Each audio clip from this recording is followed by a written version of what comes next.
आप और हम लोगों को भगवान ने एक विशेष सुविधा दे रखी है। हमको जो सुविधा मिली है वह सुविधा स्वर्ग में रहने वाले देवताओं के पास पे भी नहीं है। इंद्रादिक जो देवता है, कुबेर है, वरुण है, अग्नि है, सूर्य चंद्र है और नामी नामी जितने देवता हैं, उन देवताओं के पास में भी वो फैसिलिटी नहीं है जो आप यहाँ बैठे हुए लोगों को मिली हुई है।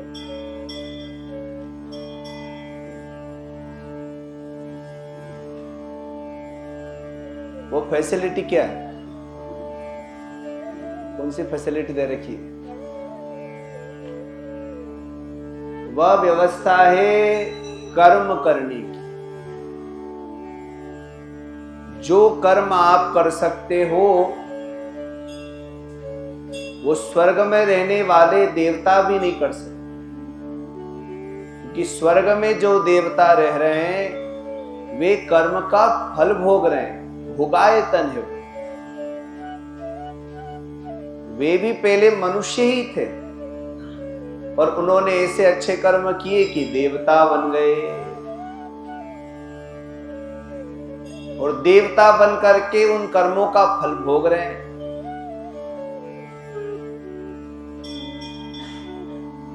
सुख उनको मिल रहा है, शांतिप्रद सुख मिल रहा है। और इस मानव लोक में भी 84 लाख योनियों में मनुष्य को छोड़ करके कुत्ते, बिल्ली, मच्छर, इनको भी वो फैसिलिटी नहीं है कि ये कर्म कर सके। ये सब भी कर्म का फल भोग रहे हैं। ये पाप कर्म का फल भोग रहे हैं और स्वर्ग में विराजमान देवता पुण्य कर्म का फल भोग रहे हैं। और दोनों ही अपने किए हुए कर्म का फल भोग रहे हैं। और कर्म कौन कर रहा है? तो मानव कर रहा है, मनुष्य।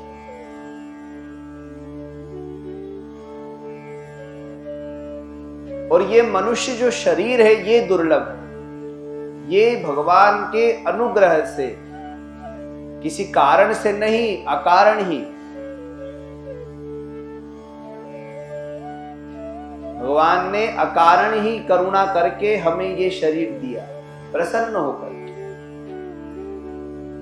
जीव के ऊपर जब वो प्रसन्न हुए तो उन्होंने उसको ये शरीर दे दिया, दुर्लभ चीज दे दी। और वही आप दोगे जो आपके पास होगा।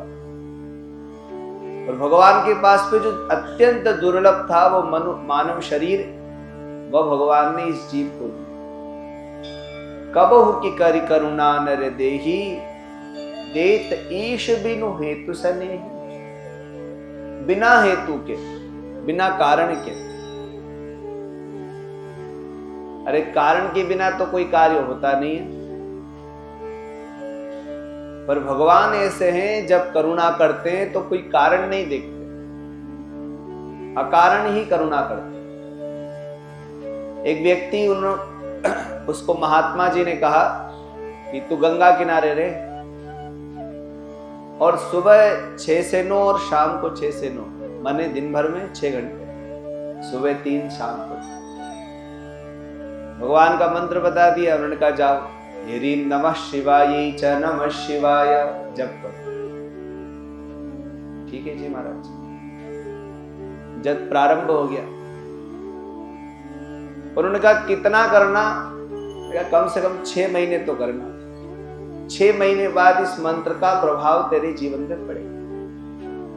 और यदि बड़ी श्रद्धा निष्ठा से किया तो साक्षात भगवान प्रकट ही हो जाएंगे। 6 महीने तो साधारण अनाज को भी पैदा होने में लगता है, तो ये तो मंत्र है, मंत्र राज है। वो गुरुनिष्ठ था, उसने बड़ी श्रद्धा से जप शुरू किया। तो उन्होंने जब शुरू किया और भगवान 6 महीने बाद गौरी शंकर प्रकट हो, उन्होंने कहा अरे आपकी कोई इच्छा हो तो मांग लो। वो सेठ ठहरे, व्यापार से उनकी जीविका चलती थी और हिसाब किताब के पक्के थे। अरे कहां देख रही हो, मेरे को देखो, हिसाब किताब के पक्के थे। तो भगवान ने कहा सेठ जी आपकी कोई इच्छा हो तो मांग लो। तो उन्होंने कहा नहीं महाराज, हमारा जो 6 महीने का बनता आप तो वो दे दो। भगवान ने कहा मैं खुद आया हूं, कहां आप हिसाब किताब के चक्कर में पड़े, आप जो मांगोगे वो मिल जाएगा, यहाँ आधे कुछ नहीं है, सब मिलेगा। उनका नहीं नहीं महाराज, अपने तो जिंदगी भर हिसाब किताब से ही चला, जो कुछ चला भी, तो जो 6 महीने का बने आप वो दे दो, जोड़ लो, सुबह 3 घंटे शाम को 3 घंटे, और इस हिसाब से 6 महीने का जितना बनता हो आप हमको दे दो। भगवान भी कोई कम मुनीम थोड़ी दे, भगवान उसके बाप ठहरे। भगवान ने कहा ठीक से, तो आप 70 साल के हो गए, 6 महीने के तो 6 घंटे रोज के हिसाब से तो कितना होगा, और 70 साल आप रहे, और 70 साल तक आपकी आंखों में बैठ करके आपको प्रकाशित किसने किया? मैंने। सुनने की क्षमता किसने दी? मैंने। ये पैरों में चलने की क्षमता भी किसने दी? मैंने ही दी। मैं चलता रहा तो इतने विशाल काय शरीर को उठा के चलते रहे। व्यक्ति विशाल काय है कब पता लगता है? जब पीछे के लोग उठाते, वो खुद चलता तो पता नहीं चलता, क्योंकि भगवान उसके अंदर रह करके इतने विशाल वजन को उठा रहे थे। जब वो चला जाता है वो पीछे के लोग उठाते, पता लगता है अरे राम कितना वजनदार था। इतने विशाल शरीर को किसने उठाया? उन्होंने। हाथ से सारे काम किसने करवाए? उन्होंने। भगवान ने कहा सेठ जी हमारा जो 70 साल का बनता है 24 घंटे के हिसाब से, पहले वो हमारा हिसाब कर दो, फिर आपके 6 महीने का जो 6 घंटे का प्रतिदिन का वो हम कर देंगे। नहीं नहीं महाराज हमारा हिसाब के तब तो कभी हो ही नहीं सकता। भगवान जो देते हैं अकारण देते हैं, भगवान किसी कारण से नहीं देते, और मनुष्य के ऊपर प्रसन्न होकर के उन्होंने ये अत्यंत दुर्लभ मानव देह इसको, और मनुष्य कोई बहुत नहीं होंगे, कितने होंगे विश्व में? ज्यादा से ज्यादा 8 करोड़ 9 करोड़ 900 करोड़ है ना, 800-900 करोड़ ही होंगे, इससे ज्यादा क्या होगा? उससे ज्यादा तो एक पोखरे में ये बरसात के समय में मच्छर पैदा हो जाते हैं, वो डूबने में देखे गुच्छा का गुच्छा रहता है।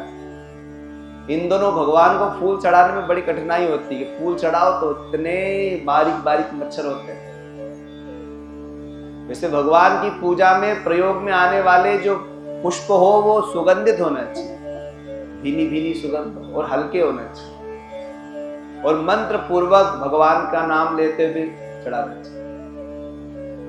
तो छोटे से पोखर में अरबों खरबों मच्छर होते हैं, और हम कितने होंगे? कुछ ही होंगे।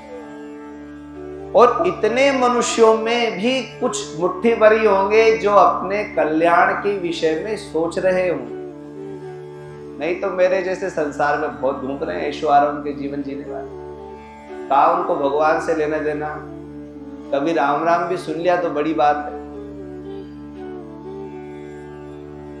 तो मनुष्य शरीर का मिलना अत्यंत दुर्लभ है। उसमें दूसरी बात है अपने कल्याण की भावना, और उसको प्रकट करने के लिए संत का होना अनिवार्य है। तो संतों का दर्शन वो बहुत कठिन।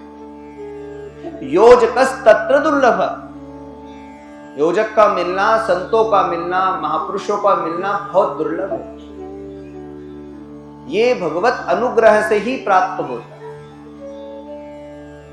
और तीसरी बात जो आप हमेशा बोलते हो, अरे महाराज समय नहीं है, समय का मिलना, समय मिलेगा नहीं, समय निकालना पड़ेगा।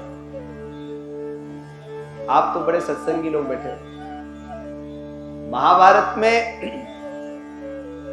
एक बार महाराज युधिष्ठिर के पास में एक याचक आया, तो उसने कहा कि मुझे अपनी कन्या का विवाह करवाना है, तो धन की आवश्यकता है, तो आप कृपा करें और धन दे दें। वो उस समय कुछ कार्य कर रहे थे, तो उन्होंने कहा कि कल आना। क्या कहा? कल आना। ये बात भीम ने सुनी, तो उन्होंने सोचा कि इनको ऐसा क्या काम है जो उसको कल आने के लिए कह रहे हैं। अगर व्यस्त भी थे तो हमको आज्ञा कर देते कि भीम जरा देख लो, हम देख लेते। तो भीमसेन के मन में पता नहीं क्या कौतुक जगा, उसने पूरे नगर में ये ढिंडोरा पिटवा दिया कि आज भोजन है, सभी आओ। और भोजन भजन हो जाता है। भोजन के नाम पे लोग कितने आते हैं, भजन पे तो पूरा नगर आ गया। महाराज युधिष्ठिर ने कहा कि भाई आज कौन सा उत्सव है, विशेष क्या है आज जो ये पूरे नगर को भोज करवा रहे हैं। उनका महाराज आपने बात ही ऐसी बोली है, ये तो आपके कारण ही हो रहा है। महाराज युधिष्ठिर ने कहा कि मैंने ऐसा क्या बोल दिया भाई। उन्होंने कहा आप धर्म पुरुष है, आपने कहा ना कल आना, इसका मतलब आप कल तक रहोगे, ये ज्ञान है आपको। आप कल तक रहोगे ये आपको ज्ञान है, मतलब आप इतनी क्षमता है कि कल तक रहोगे पुण्य कर्म करने के लिए। महाराज युधिष्ठिर समझ गए, उन्होंने तुरंत अपने कान पकड़ के अरे कल किसने देखा? जो कुछ है आज ही है, अभी है। इसलिए पुराने लोग उपदेश दे गए, काल करे सो आज कर, आज करे सो अब। अरे पल का हमको पता नहीं है, हम कल की बात कर रहे हैं। समय कभी नहीं मिलेगा, समय तो निकालना पड़ता है। लोग हमको बोलते हैं अरे भजन करो, तो हमने कहा कि अभी बचपन है, पढ़ लिख ले तब करेंगे। फिर बड़े हुए, उन्होंने कहा शादी हो जाए तब करेंगे। उनका नहीं, अभी हमारे बच्चे हो जाए तब करेंगे। उसका अरे ये बच्चे अभी पैरों पे खड़े हो जाए तब करेंगे। वो फिर करते करते करते उन्होंने कहा नहीं, अब हम दादा दादी बन गए, नाना नानी बन गए, घर में इन बच्चों को कौन संभालेगा? माँ बाप घर के काम देखते हैं, बच्चों को तो हमको ही देखना पड़ेगा। और जब भजन करने का आया तब वो खटिया पे चला गया, तब उसको संभालने के लिए लोग चाहिए। अब उसको सुध ही नहीं है, अपने देह का भी भान नहीं होता ना। आंखों से दिखना बंद, कानों से सुनना बंद, हाथ से काम होना बंद, पैरों से चलना बंद, कुछ नहीं हो पाता। और पराधीन व्यक्ति क्या भजन करेगा? जब समय था तब कर नहीं पाया, और जब करने का अवसर आया तब समय नहीं रहा, शरीर नहीं रहा। तो ये भी दुर्लभ चीज होती है। तो समय निकालना पड़ता है, निकलता नहीं है। जब तक है जिंदगी, फुर्सत ना होगी काम से, कुछ ऐसा समय निकालो, प्रेम करो भगवान से। और हम कल रहेंगे कि नहीं रहेंगे ये कहा नहीं जा सकता। कल आप रहोगे कि नहीं रहोगे, कल किसने देखा भाई? आदमी कल के लिए तैयारी करता है पर कल तक पहुंच ही नहीं पाता। अच्छा, तैयारी से मुझे ध्यान आया, तैयारी हर व्यक्ति करता है। आप घर से यहाँ अर्चन करने के लिए आए तो तैयारी, बास्केट तैयार करके आए, आज काई से करोगे, सामग्री एकत्रित की, अपना आसन पात्र सब रखा, तैयारी। और पहले ये भी तैयारी की मैं यहाँ पहुंच जाऊं, नहीं तो कोई दूसरा बैठ जाएगा। ये तैयारी भी समय से पहले आना। फोन लगा दिया, तैयारी कर रहे हो, कहीं और जाना है तो उसकी तैयारी, शादी ब्याह में जाना है तो उसकी तैयारी। अरे तो हमें भी तो लोकांतरों में जाना है, तो उसकी तैयारी कब करो? वो भी इन तैयारियों के साथ में ही तैयारी करना पड़ेगी। ये सब काम करते करते ही आपको भगवान का नाम जपना पड़ेगा, भगवान का भजन करना पड़ेगा। अलग कोई समय नहीं निकलेगा। क्या आप कोई पंचांग लेके बैठो और अलग से कोई मुहूर्त विशेष दिन निकलेगा कि जैसे मित्रता दिवस गया, ऐसा कोई विशेष भजन दिवस आएगा कि आज के दिन हम भजन करेंगे? भोजन का कोई दिवस होता है क्या? रोज कर रहे हो। कभी ऐसा भी तो होना चाहिए, आज भोजन डे है, आज भोजन दिवस, बस आज खाएंगे फिर 1 महीने बाद, संभव नहीं। सिर्फ भोजन सुबह शाम कर रहे हो, भजन सुबह शाम। और आजकल तो डॉक्टर ने कहा भैया हर 2 घंटे बाद खाओ। डॉक्टर ये बोलता है एक साथ मत खाओ, 2-2 घंटे बाद खाओ। भाभी कैसे खाती हो? नहीं बोलेगी। 2-2 घंटे बाद व्यक्ति खा रहा है।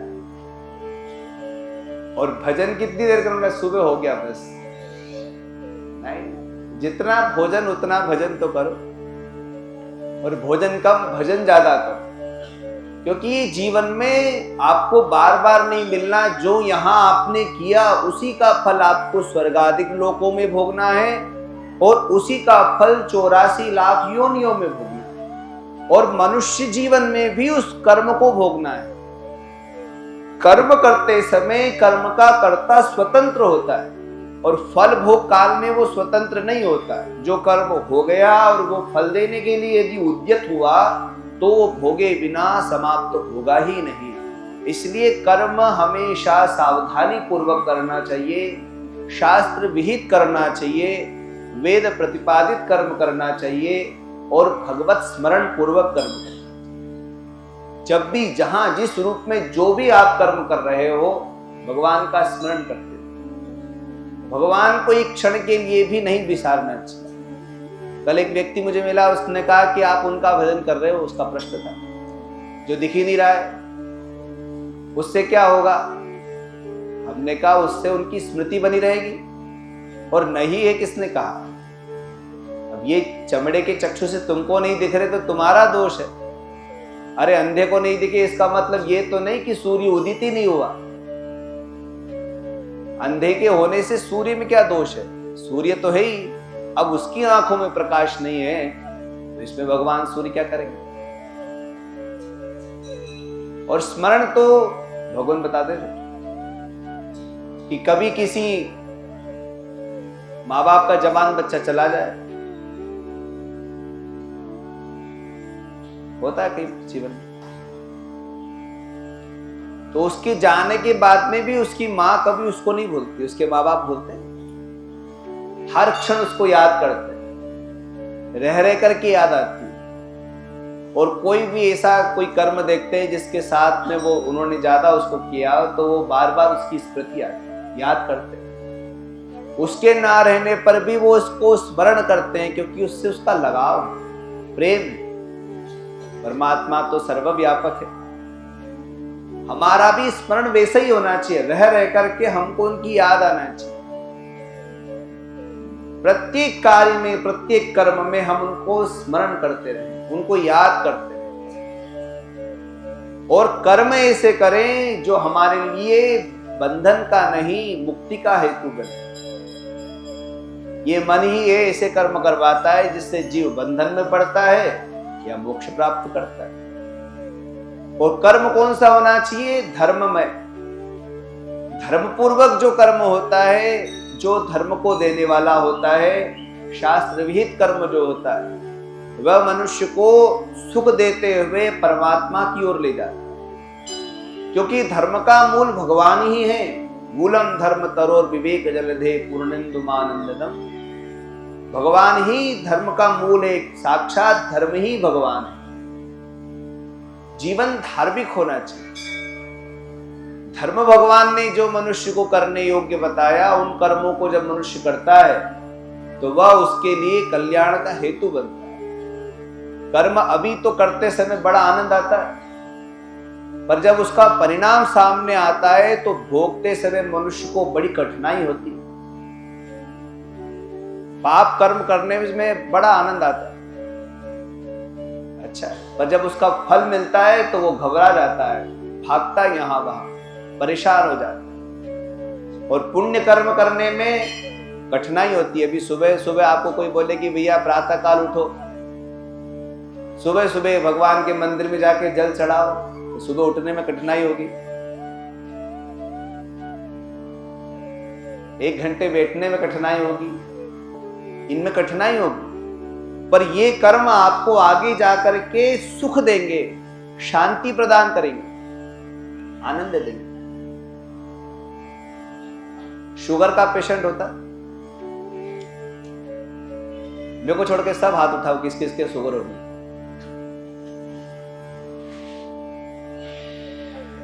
मेरे को नहीं हो रही है, होगी जब देखेंगे, भगवान ना करे हो। ज्यादा मीठा भी अच्छा नहीं होता ना।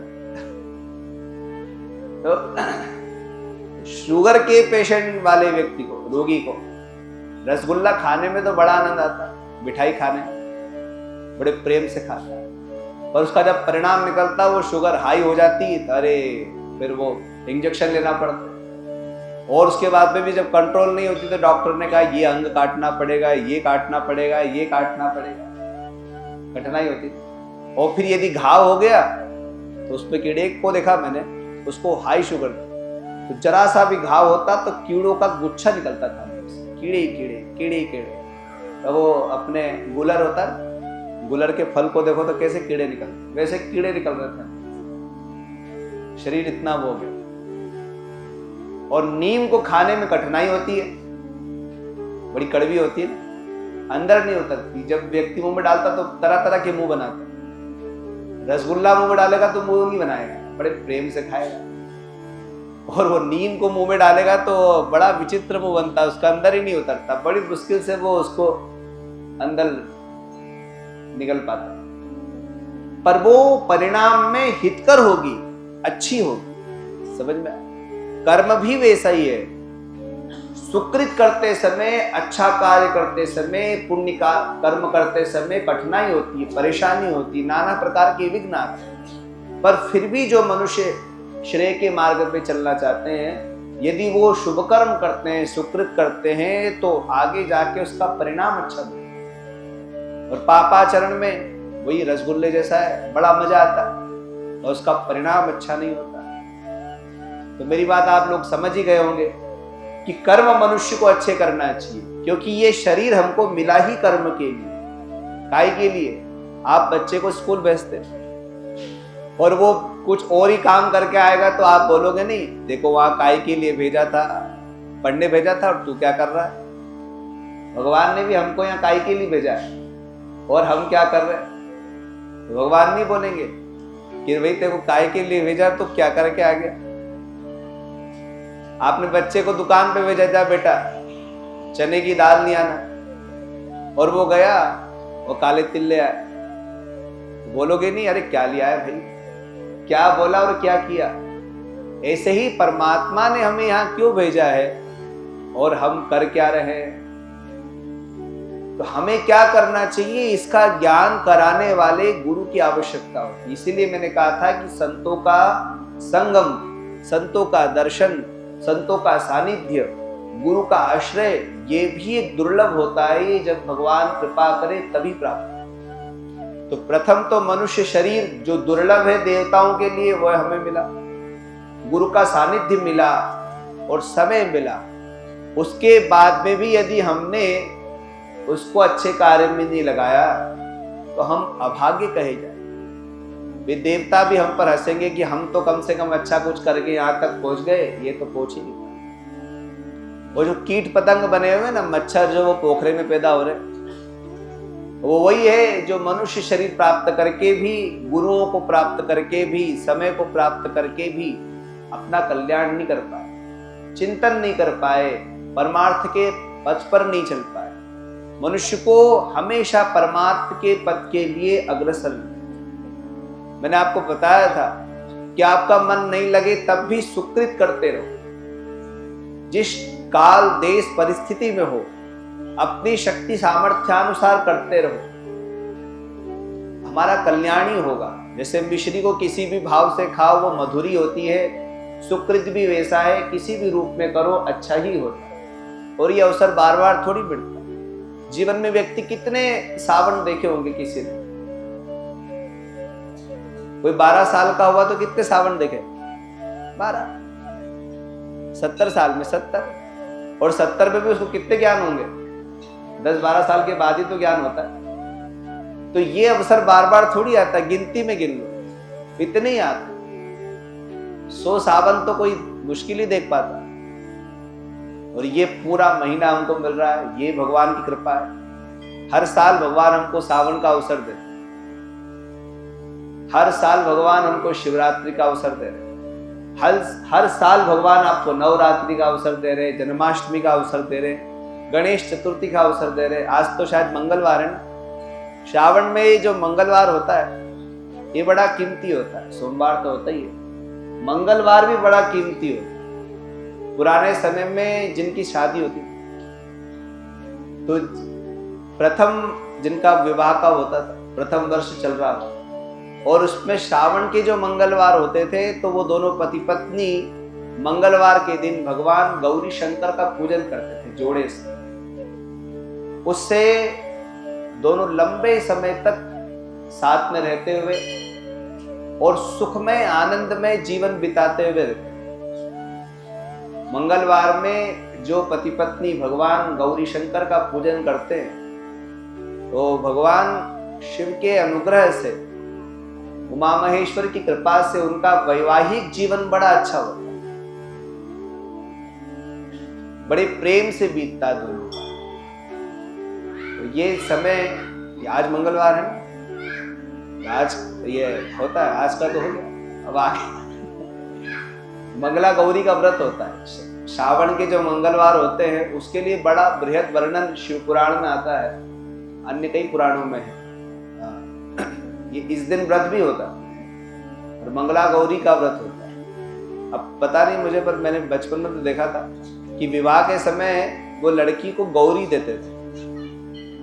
वो माता का जो पूजन होता था तो वो छोटी सी 2 बनती थी, एक घर पे रहती थी और एक वो उसके विवाह के साथ पे जाती, और वो गौरी उसके साथ ही रहती थी। और वो गौरी के रहने से उसके सौभाग्य की वृद्धि होती है, पति के भी कार्य क्षेत्रों में, घर के भी कार्य क्षेत्रों में, संतान के भी कार्य क्षेत्रों में, सब में सुख समृद्धि की वृद्धि होती है। पहले वो गौरी देते थे, बहुत छोटी वो, संभव तो इधर आज भी देते हैं अपने महाराष्ट्र और दक्षिण भारत वगैरह में। तो ये अवसर परमात्मा की कृपा से हमको, अगर आप 60 साल के, 70 साल के, 90-80 तक पहुंच गए और ये मिला है, तो ये भगवान की कृपा है कि भगवान हमको इतना अवसर बार बार दे रहे हैं।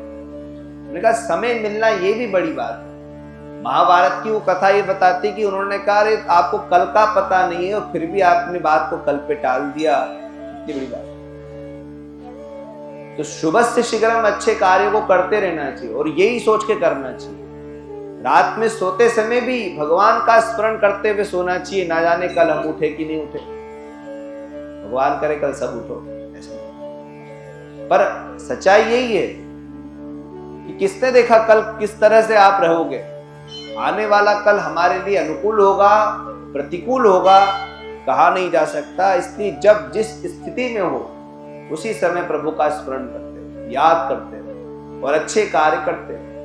अच्छे कार्य करने में, सुकृत करने में, शास्त्र विहित कर्म करने में, शास्त्राज्ञा अनुसार में मनुष्य को विचार नहीं करते रहना चाहिए, उसके लिए कल्याणप्रद होता है। श्री सद्गुरुदेव भगवान की जय। एक और चीज है, आप जो कर रहे हो तप है, और तप से भगवान शिव बहुत जल्दी प्रसन्न हो। आप जो कर रहे हो ये तप कहलाता है। एक ही कार्य को कुछ समय तक निरंतर कहना, करना तप कहा जाता है। आप 2 घंटे बैठ करके भगवान का जो नामस्मरण कर रहे हो, ये भगवान का सत्संग सुन रहे हो, ये आपके जीवन में तप अर्जित हो रहा है। ये तप की पूंजी धीरे धीरे धीरे आप जीवन में अर्जित कर रहे हो, और तप पुंज आप बन जाओगे तो आपका हृदय शुद्ध होगा। और शुद्धांतकरण में भगवान शंकर शीघ्र प्रवेश करते हैं, और भगवान शंकर ही ऐसे देव हैं, मैंने आपको कल भी बताया था कि जो हमारे भाग्य को भी बदल देते। भावी मेटि सकई त्रिपुरारी, भगवान शिव उसके भाग्य को बदल देते हैं। यही सोच करके मां गिरिराज नंदिनी ने तब प्रारंभ किया। क्योंकि नारद जी ने उनसे कहा कि अगर ये तप करेगी तो भगवान शिव इसके भाग्य को बदल देंगे। जो तप करे कुम्हारी तुम्हारी, अगर ये कुमारी तप करेगी, इनका तप से क्या होता है? अरे क्या तप से ब्रह्मा जी ने इस सृष्टि का निर्माण कर दिया। भगवान विष्णु उसका पालन कर रहे हैं और स्वयं शिव इसको अपने अंदर लीन कर रहे हैं, इसका लय कर रहे हैं ये तप से। तप बल रचई प्रपंच विधाता, तप बल विष्णु भय जगत त्राता, तप बल शंभु का नहीं संहारा, तप बल शेष धरऊ मही भारा। ये पृथ्वी के भार को भी शेष ने तप के बल पर ही धारण किया। तप जीवन का आधार होता है और तप उसी को बोलते कि एक कार्य को करना। राक्षसों ने भी पूर्व समय में अपनी इच्छाओं की पूर्ति के लिए तप किया, देवताओं ने भी अपनी इच्छाओं की पूर्ति के लिए तप किया, और मनुष्य तो का कर्म का अधिकारी है। यदि ये जीवन में तप करता है, तपमय जीवन होता है, और तप भी बहुत बड़ी चीज होती है। एशाम न विद्या न तपो न दानम, तप अपने जीवन में एक पूंजी है। जैसे सुंदरता के अलग अलग लक्षण होते हैं ना, कान में बाली पहन रखी हो, है ना, और माता ने टीका लगा रखा हो, श्रृंगार कर रखा हो, तो सुंदर दिखती है नारी। वैसे ही मनुष्य के जीवन में अगर तप है, शुभकृत है, अच्छे कार्य है, तो वो भी एक वास्तविकता में मनुष्य कहा जाता है। मनुष्य होने के लक्षण क्या है? अच्छे कार्य करना, तप करना, भगवान का भजन करना, ये मानव होने का लक्षण। तो ये भगवत अनुग्रह से प्राप्त होता है। तो आप जो कर रहे हो ये तप है, और इसका फल आपके लिए सुकृत होगा, अच्छा ही होगा। श्री